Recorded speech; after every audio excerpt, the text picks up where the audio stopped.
ಈಗ ಮುಂದಿನ ಅವಧಿಗೂ ಕೂಡ ಬಾಕಿ ಅವಧಿಗೂ ಕೂಡ ಸಿದ್ದರಾಮಯ್ಯನವರ ಮುಂದುವರಿತಾರ ಅನ್ನೋದು ನೋಡಿ ಈಗ ಹೇಳ್ತೀನಿ. ಈಗ ಸಿದ್ದರಾಮಯ್ಯನವರ ಚೀಫ್ ಮಿನಿಸ್ಟರ್ ಆಗಿದ್ದು ಹೇಗೆ CLP ನಲ್ಲಿ ಎಲ್ಲಾರ್ದು ಒಪಿನಿಯನ್ ತೆಗೆದುಕೊಂಡು ಮತದಾನ ನಡೆಸಿ ಅವರಿಗೆ ಮುಖ್ಯಮಂತ್ರಿ ಅಂದ್ರೆ CLP ಲೀಡರ್ ಅಂತ ಹೇಳಿ ಡಿಕ್ಲೇರ್ ಮಾಡಿದ್ದಾರೆ.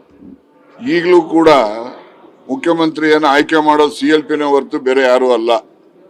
ಆದ್ರೆ CLPನೇ ಸುಪ್ರೀಂ ಅಂತಕ್ಕಂಥದ್ದು ಈ ರಾಷ್ಟ್ರೀಯ ಪಕ್ಷಗಳ ನೀತಿ ನಡವಳಿಕೆನಲ್ಲಿ ಇವು ಏನು ರಾಷ್ಟ್ರೀಯ ಪಕ್ಷಗಳು ಇರ್ತವೆ, ರಾಷ್ಟ್ರೀಯ ಪಕ್ಷಗಳಲ್ಲಿ ಮೇಲೊಬ್ರು ಎಲ್ಲ ರಾಜ್ಯದಲ್ಲಿ ಇರ್ತಕ್ಕಂಥ ಘಟಕಗಳನ್ನ ನಿಯಂತ್ರಣ ಮಾಡ್ತಕ್ಕಂಥದ್ದಕ್ಕೆ ಇರ್ತಾರೆ. ಅವರು ಹೈಕಮಾಂಡ್ನ ಒಂದು ಸಹಾನುಭೂತಿ, ಅವರ ಸಮ್ಮತಿನೂ ಇರಬೇಕು, CLPಯ ಬಹುಮತನೂ ಕೂಡ ಇರಬೇಕು. ಇವೆರಡು ಇದ್ದಾಗ ಅವರು ಮುಖ್ಯಮಂತ್ರಿ ಆಗ್ತಕ್ಕಂಥದ್ದು ಪರಿಪಾಠ. ನೀವು ಬಹಳ ಜನಕ್ಕೆ ಈಗೆಲ್ಲ ಇತ್ತೀಚಿನ ಯುವಕರು ಗೊತ್ತಿರೋದಿಲ್ಲ. 72ರಲ್ಲಿ ದೇವರಾಜ ಅರಸರು ಮುಖ್ಯಮಂತ್ರಿ ಆದಾಗ ಅವ್ರು ಶಾಸಕರೇ ಇರ್ಲಿಲ್ಲ. ಅವರು ಶಾಸಕರು ಇಲ್ಲದೆ ಇದ್ದವ್ರನ್ನ ಆಯ್ಕೆ ಮಾಡಿದ್ದು ಹೇಗೆ?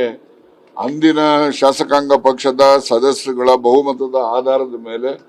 ಅಂದು ನಮಗೆ ಅಬ್ಸರ್ವರ್ ಆಗಿ AICC ಇಂದ ಬಂದಿದ್ದರು ಉಮಾಶಂಕರ್ ದೀಕ್ಷಿತ್ ಅವರು ಎಲ್ಲರದ್ದು ಅಭಿಪ್ರಾಯ ಪಡೆದು ಅಭಿಪ್ರಾಯದಲ್ಲಿ ಈ ತರ ದೇವರಾಜ ಅರಸರ ಸೂಚನೆ ಬಂದಿದೆ ಅಂತಕ್ಕಂಥದ್ದನ್ನ ಶ್ರೀಮತಿ ಇಂದಿರಾ ಗಾಂಧಿ ಅವರು ಆ ದಿವಸ ಬಾಂಗ್ಲಾದೇಶದಲ್ಲಿದ್ರು, ಅವರಿಗೆ ಸಂಪರ್ಕ ಮಾಡಿ ಅವರ ಒಂದು ಅನುಮತಿಯನ್ನ ಪಡೆದು ಇಲ್ಲಿ ದೇವರಾಜ ಅರಸರನ್ನ ವಿಧಾನಸಭಾ ಸದಸ್ಯ ಅಲ್ಲದೆ ಇದ್ರೂ ಕೂಡ ಅವರನ್ನ ಆಯ್ಕೆ ಮಾಡಿದ್ರು.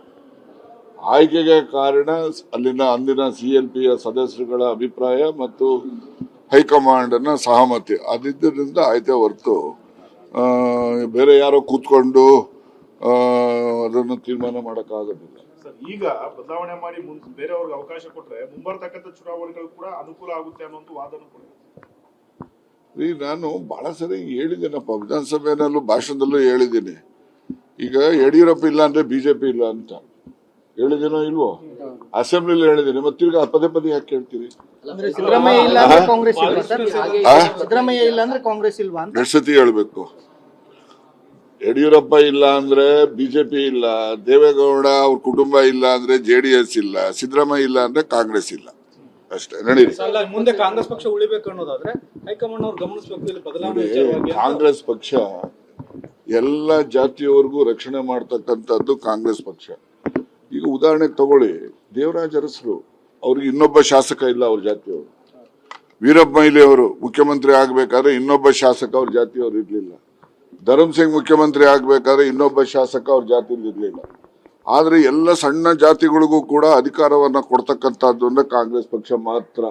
ನೋಡೋಣ, ಹೇಳಿ BJPನಲ್ಲಿ ನಮ್ಮ ಪಕ್ಷ ಬಂದ್ರೆ ನಾಳಿಕೆ ಒಬ್ಬ ದಲಿತರನ್ನ ಮುಖ್ಯಮಂತ್ರಿ ಮಾಡ್ತೀವಿ ಅಂತ ಹೇಳಿ ನೋಡೋಣ. ಅವರು ಹೇಳಕ್ ಸಾಧ್ಯನೇ ಇಲ್ಲ.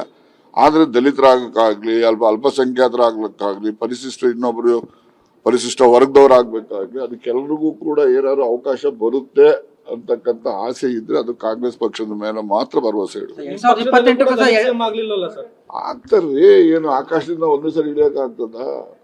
ಈ ಪಂಕ್ತಿನಲ್ಲಿ ಎಲ್ಲ ಕೂತ್ಕೊಂಡಂಗೆ ಎಲ್ರಿಗೂ ಟರ್ನ್ ಬಂದೇ ಬರ್ತದೆ, ಬರೋವರೆಗೂ ಕಾಯ್ಬೇಕು. 2028ಕ್ಕೂ ಸಿದ್ದರಾಮಯ್ಯ ಲೀಡರ್ಶಿಪ್ ಅಲ್ಲೇ ಹೋದ್ರೆ ಗೆಲ್ಲೋದು ಅಂತನಾ ಹೇಗೆ ಸರ್?